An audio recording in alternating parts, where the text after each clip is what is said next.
Assalamualaikum warahmatullahi wabarakatuh. Nama saya Emma Syarif Tahun Baru dari kelas 10 KB.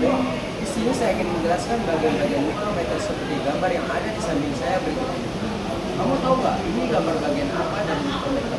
Ya betul sekali. Ini adalah gambar dari gerakan utama yang berfungsi sebagai landasan atau titik referensi tetap untuk menahan benda kerja saat diukur, memastikan benda tidak bergerak agar pengukuran menjadi akurat dan presisi, serta berhadapan langsung dengan spindle poros gerak.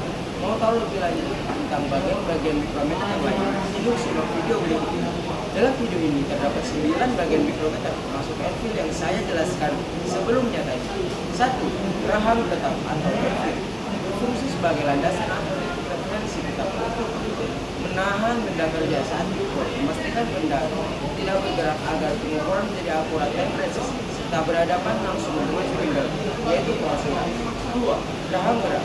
Spindle berfungsi sebagai komponen bergerak yang menjepit benda kerja bersama Elvil untuk mengukur dimensi benda secara akurat. Spindle bergerak maju mundur untuk menyesuaikan posisi terhadap benda yang diukur. Memastikan ketelitian pengukuran biasanya 0,01 mm dengan memberikan tekanan konstan bersama ratchet scale. 3. Slip selubung atau skala utama berfungsi sebagai tempat termometernya skala utama dalam satuan mm atau inci yang menjadi acuan dasar dalam pembacaan hasil pengukuran. Berbentuk tabung statis, slip berfungsi sebagai lintasan timbel dan tempat pembaca angka acuan.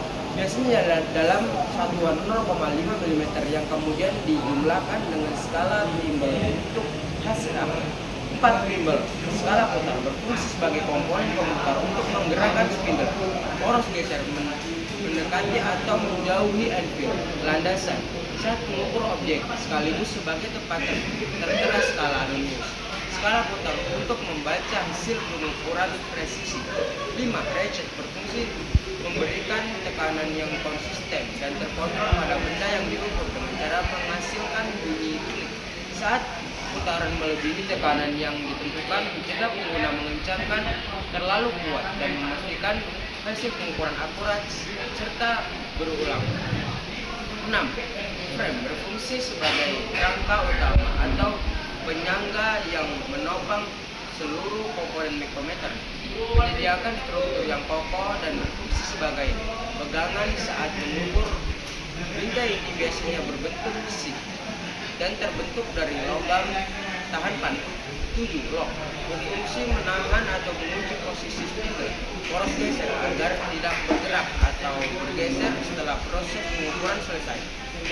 Skala utama berfungsi sebagai acuan dasar pembacaan ukuran dalam satuan milimeter mm. Komponen ini menunjukkan nilai pengukuran utama sebelum ditambahkan dengan nilai dari skala Arrhenius. Timbel untuk hasil yang presisi. Skala ini terletak pada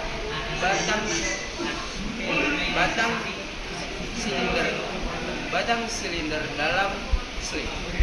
9. Skala Arrhenius berfungsi memberikan nilai tambahan pada hasil pengukuran, meningkatkan presisi dan akurasi hingga 0,01 mm. Skala ini membantu pembacaan hingga lebih detail pada tingkat desimal. Nah, jadi kesimpulannya, mikrometer memiliki beberapa bagian penting yang bekerja sama untuk mengukur dimensi objek dengan presisi tinggi. Sekian dari saya. Wassalamualaikum warahmatullahi wabarakatuh.